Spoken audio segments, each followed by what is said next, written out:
احباب گرامی، بزرگان دین، نوجوانان قوم و ملت، پیارے بچوں اور خواتین ملت اسلامی، اللہ رب ذوالجلال والاکرام کا چاہے ہم اور آپ جتنا شکریہ ادا کریں کم ہے۔ اس کے انعامات، احسانات بے پناہ، ہرگز لاتعداد اور غیر محدود۔ آج کے اس خطبہ جمعہ میں حب الوطنی کے تعلق سے چند باتیں اور آزادی ہند کے تعلق سے چند باتیں آپ کے گوش گزار کرنے کی کوشش کروں گا۔ ذوالقوت المتین سے دعا ہے کہ پروردگار حق سچ صحیح کرنے کی توفیق ارزانی فرمائے۔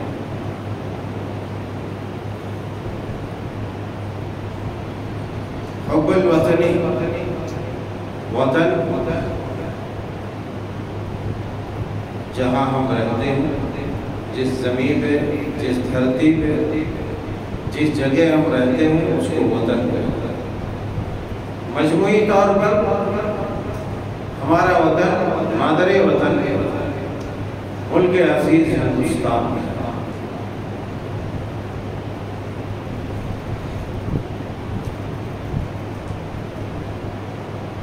اب ظاہر سی بات ہے کہ فطری اور طبعی طور پر انسان کے اندر رب الودود نے وطنیت اور وطن کی محبت ڈال دی۔ اگر ایسا نہ ہوتا، چاہے وہ جس ملک کا رہنے والا ہے، جس جگہ کا رہنے والا ہے، اگر ایسا نہ ہوتا تو سرور کونین سید الرسل جناب محمد الرسول اللہ صلی اللہ علیہ وسلم وقت ہجرت جب اپنے مادر وطن مکہ المکرمہ کو چھوڑ کر کے یثرب کی جانب، مدینہ کی جانب کوچ کر رہے تھے، ہجرت کے لیے نکل رہے تھے، تو خانہ کعبہ کو دیکھ کر کے آپ یوں خطاب نہ کرتے کہ میں آپ سے جدا ہونا نہیں چاہتی، اے دیار مکہ، اے کعبۃ اللہ، میں تجھ سے جدا ہونا نہیں چاہتا۔ ایسے الفاظ دہراتے اور آپ کی آنکھیں پرنم ہوتی، مگر میں مجبور ہوں،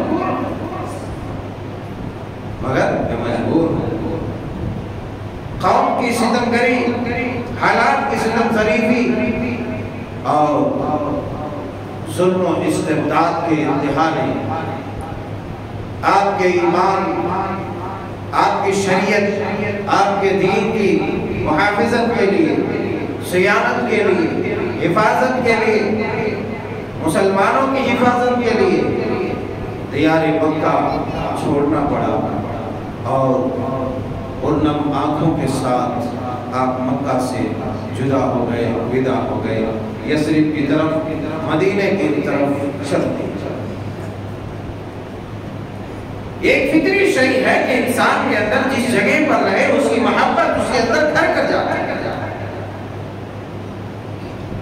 اگر ایسا نہ ہوتا، اگر ایسا نہ ہوتا تو اس ملک عزیز ہندوستان کی آزادی میں بے شمار اللہ تعالیٰ مسلمان اپنی جانوں کو قربان نہیں کرتے تھے، اپنے جسموں کے پر خدشے نہیں اڑاتے تھے، طرح طرح کی اذیتوں سے، سزاؤں سے، تکلیفوں سے اپنے جسموں کو شل نہیں کرواتے تھے۔ جیسے تیسے زندگی گزار لیتے تھے، لیکن یہ حب الوطنی ہی تھی، وطن سے محبت تھی، جس کی پاداش میں مسلمانوں نے اپنے مادر وطن ہندوستان کی حفاظت کے لیے اپنی نسلوں تک کی قربانی دے دی، اپنی نسلوں تک کی قربانی دے دی، اپنے خاندانوں کو لٹا دیا، اپنے جاہ و جلال اور مال و ثروت کو قربان کر دیا۔ یہ وطن سے محبت ہے۔ میرے یاروں، میرے جوانوں، میرے بزرگوں، وطن کی محبت ایک فطری شے ہے، اور وطن سے محبت کوئی گناہ نہیں ہے، چونکہ یہ فطرت اور قدرت کی طرف سے ودیعت کر دی گئی ہے انسان کے اندر، تو اس چیز میں کوئی گناہ نہیں ہے،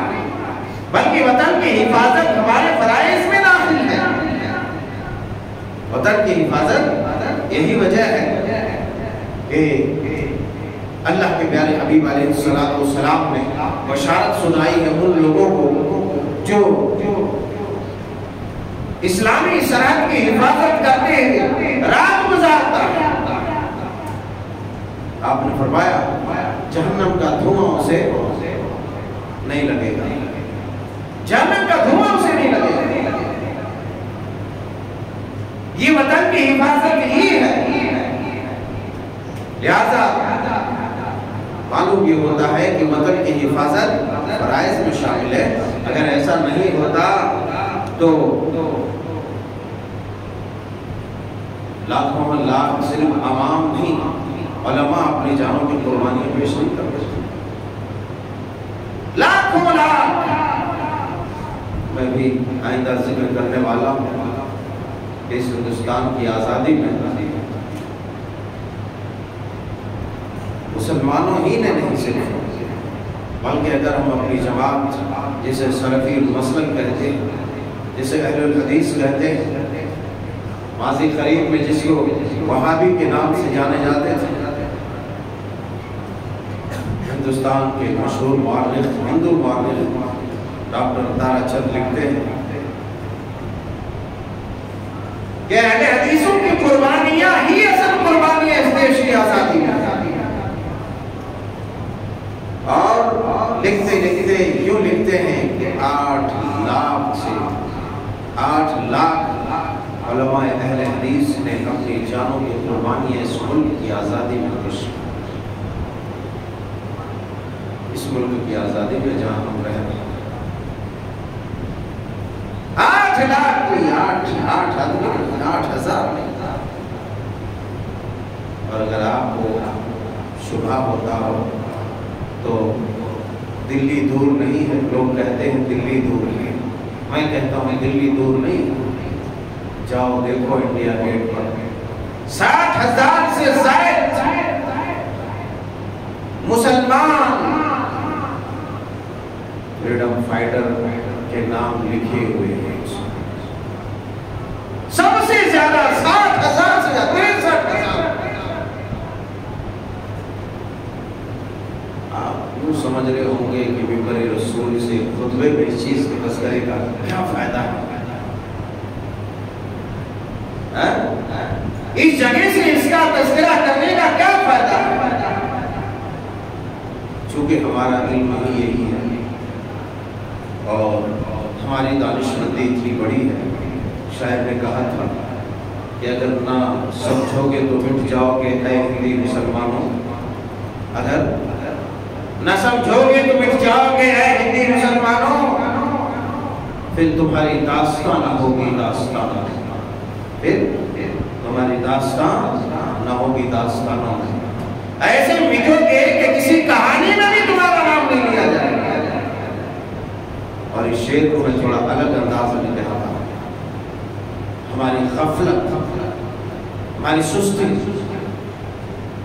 اگر نہ سمجھو گے تو مٹ جاؤ گے اے سلفی مسلمانوں، پھر تمہاری داستان ہوگی داستانوں میں۔ ہم اپنی تاریخ سے بالکل پچھڑے ہو چکے ہیں، بے بہرے ہو سے یوم آزادی مناتے ہیں 15 اگست، یوم جمہوریہ مناتے ہیں، 26 جنوری، 15 اگست کو بڑا دھوم دھام ہوتا ہے۔ اور اس بار تو پورے ہندوستان میں تمام حدود و قیود کا جو ہے سینہ چاک کر کے ایک دم پتہ نہیں کہاں آگے نکل گیا۔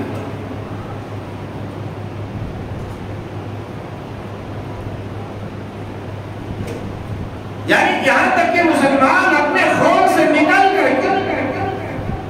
ان حرکتوں کو کر دیا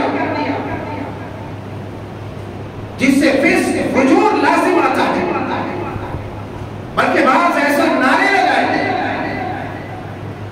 جس سے کفر لازم آتا ہے۔ ہر چیز کی ایک حد ہوگی، تمام محبتوں سے بالا کر اللہ اور اس کے رسول کی محبت ہے۔ قُلْ إِن كُنتُمْ تُحِبُّونَ اللَّهَ فَاتَّبِعُونِي يُحْبِبْكُمُ اللَّهُ۔ اے نبی آپ کہیے کہ اگر یہ محبت کرتے ہیں اللہ سے، اِن كُنتُمْ، اگر تم محبت کرتے ہو، فَاتَّبِعُونِي، تو میری اتباع کرو۔ اِن كُنتُمْ تُحِبُّونَ اللَّهَ فَاتَّبِعُونِي، میری اتباع، میری اطاعت کرو۔ ہر ایک چیز میں ہماری آخری حد وہی ہے جہاں اللہ اور اس کے رسول کی محبت ہے۔ اللہ رسول کی محبت سے آگے کسی چیز کی محبت نہیں۔ ایک نہیں کروڑ کروڑ جانیں ہم قربان کر سکتے ہیں، مگر میں یہ کہوں اس ہندوستان کی آزادی ہمیں مشرک بنانے کے لیے نہیں، کافر بنانے کے لیے نہیں، دیوس بنانے کے لیے نہیں، فاسق بنانے کے لیے نہیں، فاجر بنانے کے لیے نہیں آزاد کیا گیا تھا۔ ہمارے بزرگوں نے، ہمارے پروجوں نے جو قربانی دی تھی اس لیے نہیں دی تھی تاکہ آگے چل کر کے ہم فسق و فجور میں مزید آگے بڑھتے چلے جائیں، بے حیائیوں اور بدکاریوں کے دروازے کھولیں، مسجدوں کے حرمتوں کو پامال کریں، مدارس اسلامیہ کے تقدس کو جو ہے اپنے پاؤں تلے رو دیں، ہر کسی میں، بلکہ وہ مجاہدین آزادی سب سے زیادہ وہی تھے جو مدرسوں کی چٹائیوں کے خاک چھاننے والے تھے، مدرسوں کی چٹائیوں میں بیٹھ کر کے اساتذہ کے سامنے زانیے طلب مسئلے کرنے والے تھے۔ میرے یاروں اپنی تاریخ یاد کرو، ہمیں صرف اتنا معلوم ہے کہ ترنگا لہرا دیا جاتا ہے، ارے کاہے لہرا دیا جاتا ہے، دا بہرا بونگا لگڑا لوٹا، تمہیں معلوم ہے کیوں لہرایا جاتا ہے؟ بول صاحب یہی تو معلوم نہیں ہے، یہی معلوم نہیں، یہی وجہ ہے ہماری داستانہ ہوگی داستانوں میں آج جب ایسے مواقع پر نعرے لگتے ہیں، ہمیں دکھ اس بات کی نہیں ہے کہ ہمارے غیر مسلم بزرگوں مجاہدوں کے نام کے عمل کے نعرے لگائے جاتے ہیں، ہمیں دکھ اس بات کی نہیں، ہمیں خوشی ہے، مگر دکھ اس بات کی ہے کہ جہاں پر 8-10 لوگوں کا نام لیا جاتا ہے وہاں صرف اور صرف ایک مسلمان کا نام لیا جاتا ہے، مولانا ابوالکلام آزاد امر رہے۔ میرے یاروں آج درسی کتابوں سے، سلیبس کی کتابوں سے، نصابی کتابوں سے تمہاری تاریخ چیدہ چیدہ کر کے نکال دی جا رہی ہے۔ وہ تاریخ جن بزرگوں کے 60,000 سے زیادہ نام ابھی بھی مرجوم ہے، مرسوم ہے، لکھے ہوئے ہیں، منتظم ہے انڈیا گیٹ کی اس مینار میں۔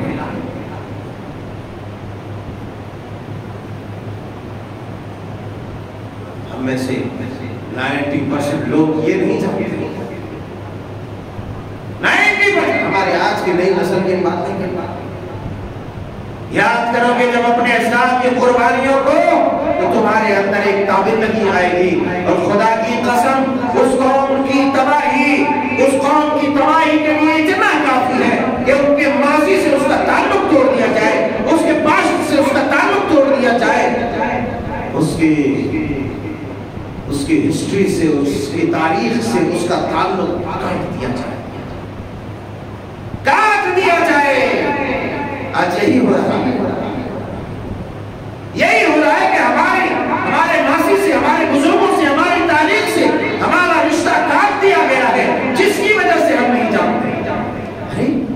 جھنڈا پھہرا کر کے، ترنگا لہرا کر کے ناچ لینا، گا لینا ڈھول کے اور میوزک کے اس نغموں کی آواز میں ناچ لینا، یہ دیش بھکتی نہیں ہے۔ نعرے لگا لینا یہ دیش بھکتی نہیں ہے، بلکہ ہم اس لیے مناتے ہیں، اس لیے پروگرام کرتے ہیں تاکہ ان شہید بزرگوں کو خراج عقیدت پیش کیا جائے، خراج تحسین پیش کیا جائے۔ وہ جو مرد مجاہد تھے ان کو دعائیں دی جائے، اس لیے وہ پروگرام بچایا جاتا ہے۔ کیا ہم نے سیکھ لیا ہے بس؟ بلکہ میں تو بلا کسی شور شرا یہ بھی کہوں کہ بعض مقامات پر اس ترنگے کی بھی اتنی توہین ہوتی ہے، اتنی توہین ہوتی ہے جو ناقابل بیان ہے، مگر میں ادھر جانا نہیں چاہتا، میں ادھر جانا نہیں چاہتا۔ میں یہ کہنا چاہتا ہوں اے مسلمانوں کی جماعت، یہ جشن آزادی مناؤ مگر شرعی حدود سے نکلو مت، شرعی دائرے سے نکلو مت۔ ناچ گانا بجانا کوئی جبر نہیں، کوئی اضطراری کیفیت نہیں، کوئی اضطراری حکم نہیں، یا پھر حکومت کی طرف سے ایسا کوئی دباؤ نہیں کہ تمہیں ناچنا ہی ہے، تمہیں گانا ہی ہے، تمہیں میوزک لگانا ہی ہے۔ نہیں، ایسی کوئی مجبوری نہیں ہے۔ پھر تمہیں کس پاگل کتے نے کاٹا ہے؟ تم اپنے مدارس کی عظمت کو، تقدس کو پامال کرو، مساجد کی حرمت کو پامال کرو۔ کس نے یہ اجازت دیا؟ ارے بلکہ یہ کرو کہ اپنے ان شہید بزرگوں کو یاد کرو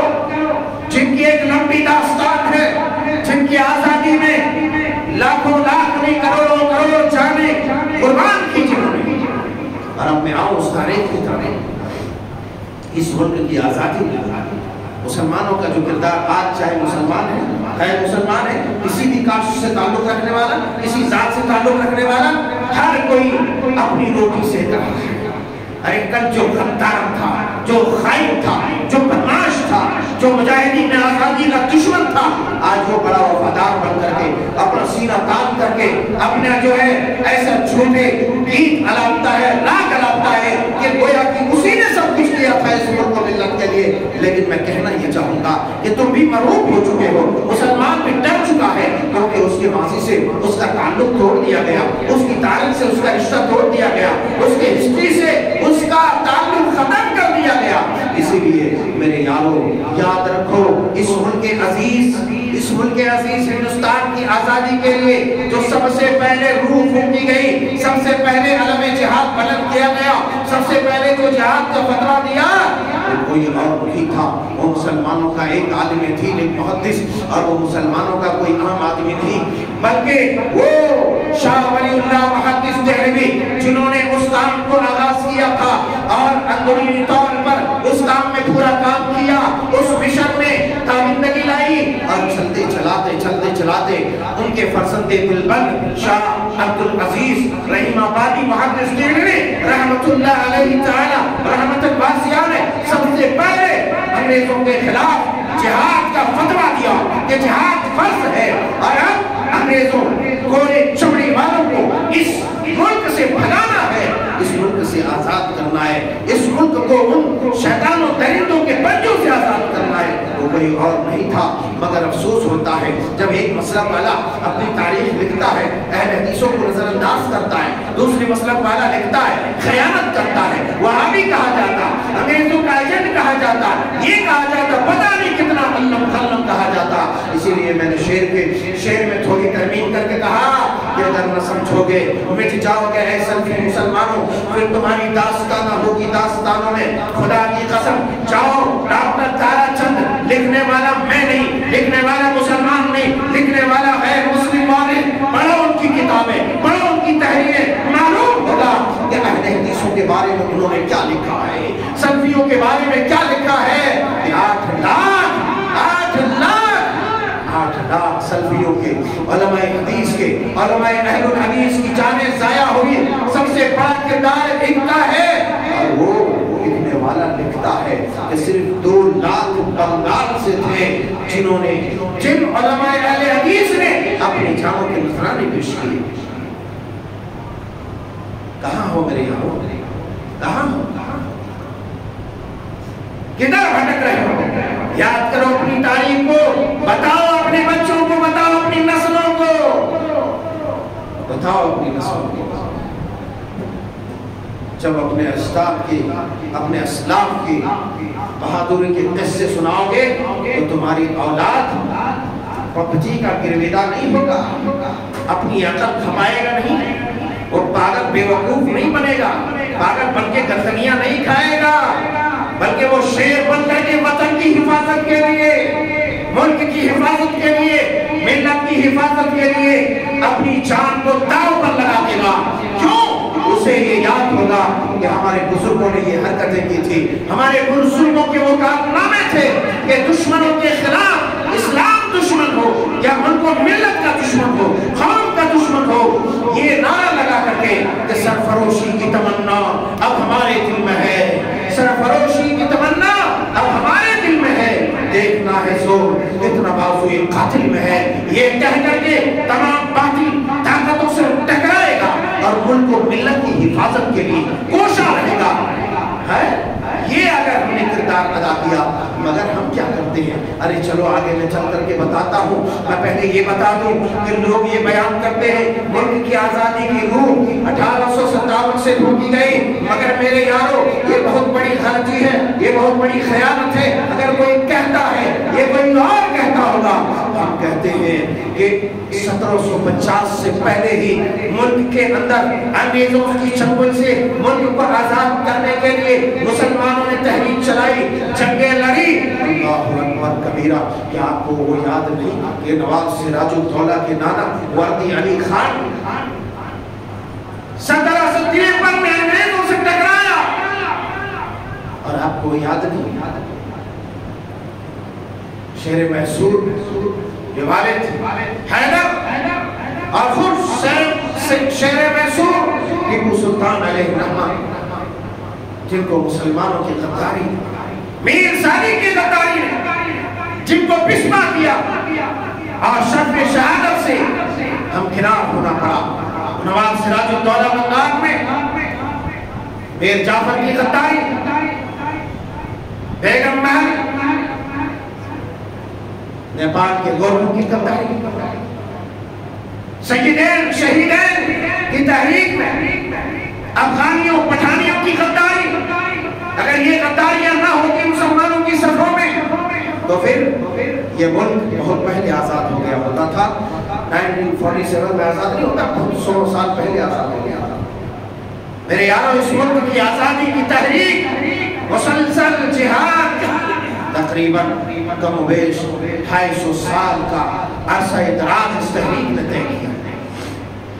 اور سب سے پہلے آزادی کے سور پھونکنے والے، آزادی کے روح پھونکنے والے، آزادی کا ماحول گرم کرنے والے، آزادی کے جنگ چھیڑنے والے یہ مسلمان تھے۔ اس لیے کہ اس ملک عزیز ہندوستان پر مسلمانوں کی حکمرانی تھی، اور مسلسل 250 سالوں کے عرصہ دراز تک مسلمانوں کی عظیم قربانیاں رہی، عظیم قربانیاں۔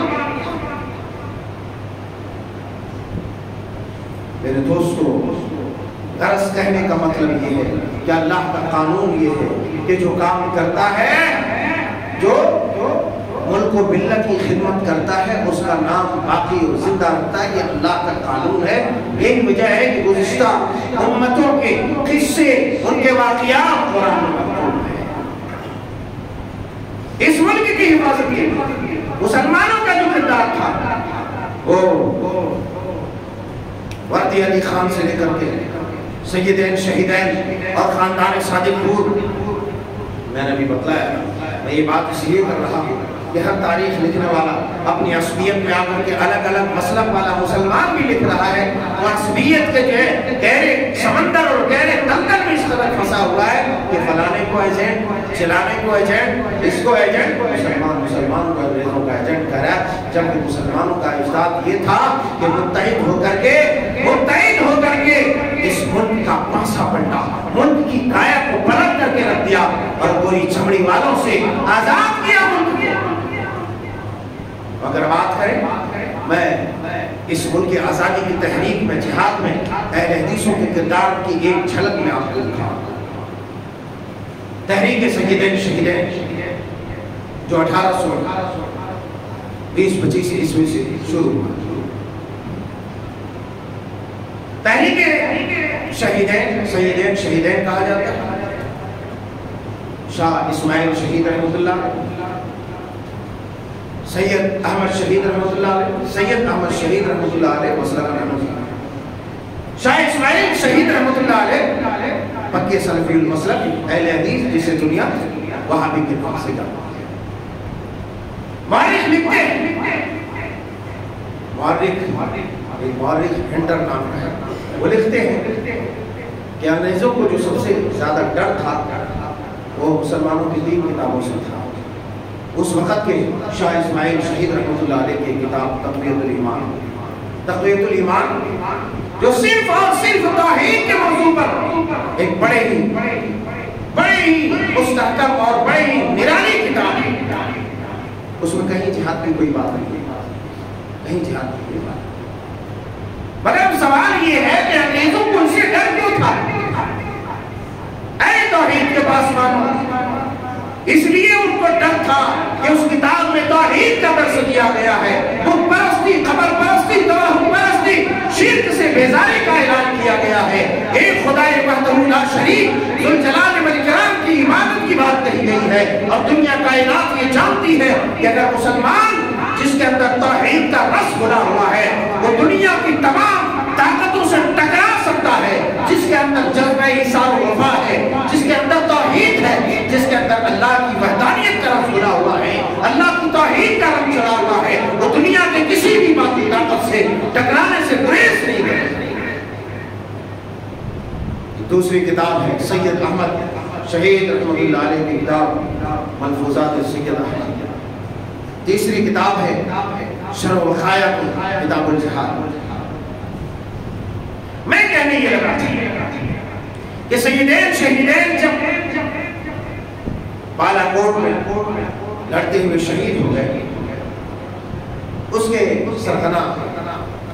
سید احمد شہید رحمۃ اللہ علیہ تھے، مگر ان کے بڑے حامی سید شاہ اسماعیل شہید رحمۃ اللہ علیہ جو پکا سلفی المسلک تھے. اس کے بعد اس تحریک شہیدین کا جو سلسلہ چلا، اب آپ وہاں سے دلی اور بالا کوٹ سے واپس آئیں گے، وہاں سے واپس آئیں گے تو آپ سرزمین پٹنہ آئیں گے. سرزمین پٹنہ، سرزمین پٹنہ، عظیم آباد، صادق پور، جسے خاندان صادق پور کے نام سے دنیا جانتی ہے، ہندوستان جانتی ہے، جن کی قربانیوں کے بارے میں پنڈت نہرو جی نے کہا تھا. اس نے کہا تھا وہ سب سے پہلے پرائم منسٹر تھے، پردھان منتری کا سب سے پہلے وزیر اعظم ان کے عزیز ہندوستان کے. خاندان صادق پور کا نام لے کر ان کے یہاں جا کر کے یہ بات کہی تھی کہ لوگوں، اگر پورے ہندو مسلم، چونکہ ملک کی آزادی میں ہندو مسلم ساتھ ساتھ رہے، مگر میں یہ کہنے سے بھی نہیں ہچکچاؤں گا کہ زیادہ تر رہنمائی، رہبری اور کمانڈنگ مسلمانوں نے کی. اور میں یہ کہتا ہوں، برملا کہتا ہوں، مجھے کوئی جھجک نہیں، مجھے کوئی ڈر نہیں، اور تمہیں بھی ڈرنا نہیں چاہیے کہ اگر مسلمانوں کی قربانیاں اور جہاد میں حصہ نہ ہوتا، میں سمجھتا ہوں کہ اس ملک کا آج تک آزاد کیا جانا دشوار اور مشکل ہی نہیں، ناممکن کی طرح. میں یہ نہیں کہہ رہا ہوں، میں اپنی بڑائی بیان کر رہا ہوں، مسلمانوں کی توصیف کر رہا ہوں. وہ انڈیا گیٹ بتائے گا، میں نہیں بتاؤں گا. وہ انڈیا گیٹ بتائے گا، وہ ڈاکٹر تارا چند بتائے گا، وہ ہنٹر بتائے گا، اور دوسرے غیر مسلم مورخین بتائیں گے. غیروں نے ہماری باتیں لکھی. ابھی آزادی کے زیادہ دن بھی، زیادہ عرصے بھی نہیں گزرے، ہم میں سے مسلمانوں کے اندر وہ جذبہ ہی نہیں رہا جو وراثت میں ملنا چاہیے تھا ان کے بزرگوں کی طرف سے. کہ ابھی کتنے بوڑھے ایسے ہیں جو جنگ آزادی کے وقت زندہ تھے، ان سے پوچھ کر اپنی تاریخ لکھی جا سکتی. سیڑھی در سیڑھی اس کو جو ہے تبدیل کیا جاتا تھا، مگر ہم غفلت میں رہے. ہم نے ہمیشہ جو ہے اپنی تاریخ سے تشویش. یہی وجہ ہے کہ دشمنانوں نے عیاری اور مکاری کر کے ہمیں ہماری تاریخ سے، ہسٹری سے ہمارا رشتہ ہی ختم کر دیا. جب سیدین شہیدین کی وہ تحریک کا علم اٹھانے والا کوئی نہیں بچا، تو آئیے پٹنہ کے صادق پور مولانا ولایت علی علیہ الرحمہ، مولانا ولایت علی علیہ الرحمہ یہ کون تھے؟ یہ مسلمان ہی نہیں بلکہ اہل الحدیث کا ایک عالم دین، ایک مبلغ، ایک مقرر، ایک مجاہد تھے جو خالص اہل الحدیث تھے۔ مولانا ولایت علی، ان کے بھائی عنایت علی، پھر جو ہے سلسلہ در سلسلہ مولانا عبداللہ، مولانا عبد الکریم، اور پھر اسی طریقے سے خاندان صادق پور کے مولانا احمد اللہ، یوں سلسلہ چلتا گیا یہاں تک کہ تحریک آزادی، آزادی جہاد، آزادی جنگ آزادی کی جو تحریک تھی، میں آپ کو بتاتا چلوں، میں آپ کو خبردار کروں، یہ جو اہل الحدیث کا خانوادہ، یہ جو پتہ سلفی المسلک کا گھرانہ تھا، جن کے نسلوں کو بدنام کیا جاتا ہے، یا جن کے مسلک یا جن کے مذہب کو بدنام اور داغدار کیا جاتا ہے، میرے یارو خدا کی قسم، اگر اہل الحدیث کی تاریخ اگر آزادی ہند سے نکال دیا جائے، کبھی بھی قیامت کی صبح تک آزادی ہند کی تاریخ مکمل ہو ہی نہیں سکتی، کیونکہ جہاد کا سور پھونکنے والا، جہاد کی روح پھونکنے والا، جہاد کی چنگاری بھڑکانے والا سلفی المسلک محدث عبدالعزیز رحیم آبادی، محدث دہلوی رحمۃ اللہ علیہ ہے، اور پھر خاندان صادق پور کی وہ قربانیاں جن کے بارے میں نے پنڈت نہرو کی وہ تقریر اور ان کا وہ بیان میں نے آپ کو سنایا تھا کہ یہ کہا کہ تمام ہندو مسلم کی قربانیاں ایک پلڑے میں، اور خاندان صادق پور کی قربانی جنگ آزادی میں ایک پلڑے میں رکھ دیا جائے، صادق پور کی قربانی کا پلڑا بھاری ہو جائے گا، اور تمام متحد ہندو مسلم کی قربانی کا پلڑا ایک طرف ہلکا ہو جائے گا۔ کیوں؟ اس لیے کہ ایک کے بعد ایک جب ان میں سے کوئی شہید ہوتا، کوئی جیل میں جاتا، تالا پانی جزیرہ نکوبار میں اگر سزائیں کاٹتا، میرے یارو جب جاتا تو وصیت کر کے جاتا، مرنے سے پہلے وصیت کر کے جاتا اور کہتا کہ میرے بعد اس تحریک کے علم کو گرنے نہیں دینا۔ آج مسلمانوں کی کیفیت کیا ہے؟ مسلمانوں کی کیفیت میں وہی میر جعفر، میر صادق کی غداریاں ہیں جو ایک دوسرے کا دشمن، ایک دوسرے کے خون کا پیاسا، ایک دوسرے کے خون کا پیاسا، ایک دوسرے کے عزت کا خودر ہے، ایک دوسرے کی عزت کو چاک کرنے کے در پہ ہو رہا ہے۔ ہر مرنے والا یہ وصیت کر رہا ہے بڑی بے شرمی کے ساتھ، بڑی سختی کے ساتھ، بڑی دریدہ ذہنی کے ساتھ کہ بیٹا اس سے بچ کے رہنا، بیٹا اس سے ہوشیار رہنا۔ ارے یارو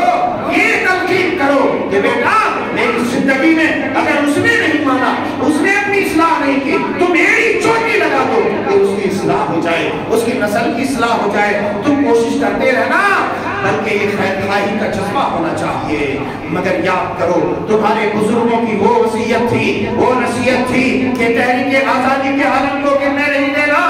یہی وجہ ہے کہ خاندان کا خاندان، نسل کا نسل، جب تک ملک آزاد نہیں ہوا تب تک یہ چلتا چلا گیا، اور ایک کے بعد ایک میں جھنڈا اٹھایا، عمارت کا جو عہدہ سنبھالا اور اس تحریک کو زندہ رکھا، پھر ملک کو آزاد کرایا۔ مگر افسوس ہے ہم نے اس پیغام کو چھوڑ دیا، ہم نے اس درس کو چھوڑ دیا، اور ہم نے ان منافقوں کے، ان خائنوں کا پیغام لیا، ان غداروں کا جن کی غداری کی وجہ سے مسلمانوں کے بڑے بڑے جوامد، سلاطین اور حکام اور امراء شہید ہوئے تھے، اور جس کی وجہ سے کئی سالوں تک، بلکہ 100 سالوں تک یہ ملک پیچھے چلا گیا آزادی کے معاملے میں۔ ہم نے میر جعفر اور میر صادق کی روش کو ہم نے اپنا لیا ہے۔ میرے یارو ان نیک لوگوں کی روش کو اپناؤ، نیک لوگوں کے راستے پر چلو، علماء صادق پور کی اس قربانی کو یاد کرو اور ان نصیحتوں کو یاد کرو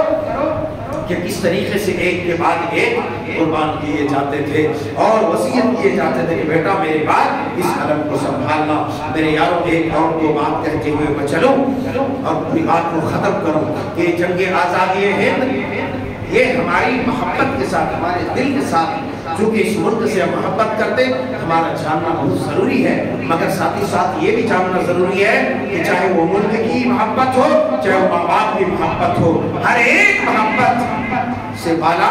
اس ملک کو بنانے والا، اس ملک کو پیدا کرنے والا، اس ملک کو امن و شانتی دینے والا، اس ملک کو رہنمائی بخشنے والا وہ رب تعالیٰ ہے جس کی محبت سب سے بالا اور اونچا ہے۔ اور اس ملک کے قانون میں بھی کہیں ایسا کچھ نہیں لکھا کہ تم اللہ اور اس کے رسول کی حرمتوں کو پامال کرو، مساجد اور مدارس کے عظمت و تقدس کو روندو، یہ کہیں بھی قانون میں نہیں لکھا، بلکہ سب کا ادھیکار، سب کی اتھارٹی، سب کا حق اتنا تو ضرور بنتا ہے کہ وہ اپنے مساجد کی حفاظت کرے، اپنے مدارس کی حفاظت کرے اور اپنی قومی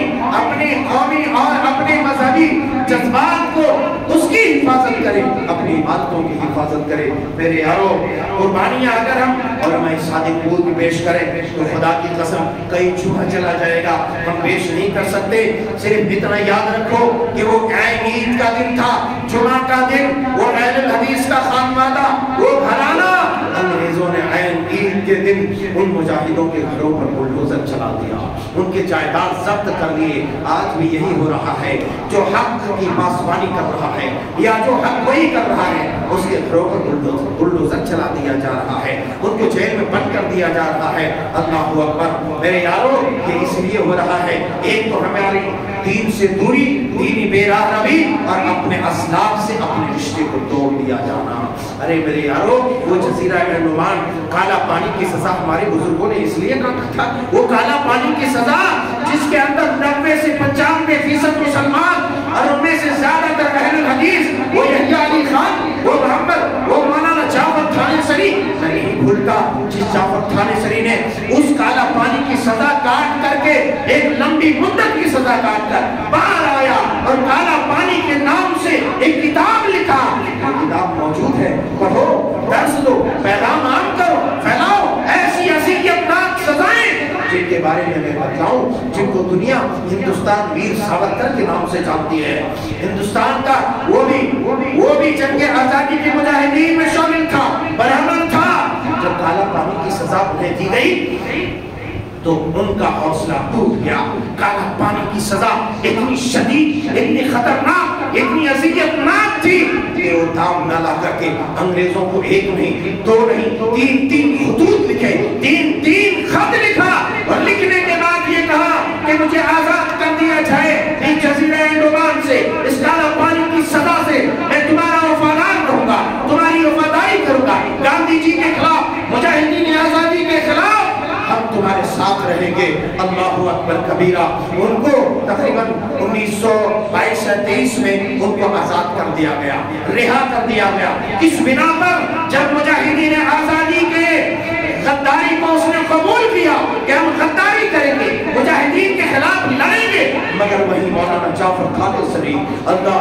مولانا یحییٰ علی خان، ارے وہی یحییٰ علی خان، جب انگریزوں نے ان کی داڑھی کو کاٹ دیا، داڑھی ہاتھ میں لے کر رونے لگے، اللہ اکبر کبیرہ، داڑھی ہاتھ میں لے کر رونے لگے۔ انگریزوں نے پوچھا بات کیا ہے، داڑھی کاٹنے سے روک رہا ہے، داڑھی ہاتھ میں لے کر رونے لگے۔ داڑھی کو خطاب کر کے کہا، وہ سلفی المسلک عالم دین، وہ محدث، وہ عالم دین، وہ مدرس، دنیا کو درس دینے والا، قرآن و سنت کا پیغام سنانے والا، داڑھی سے خطاب کر کے کہا، اور میری داڑھی تم اس قدر خوش قسمت ہے کہ مجھ سے پہلے تو شہید ہو گئی ہے۔ اللہ اکبر۔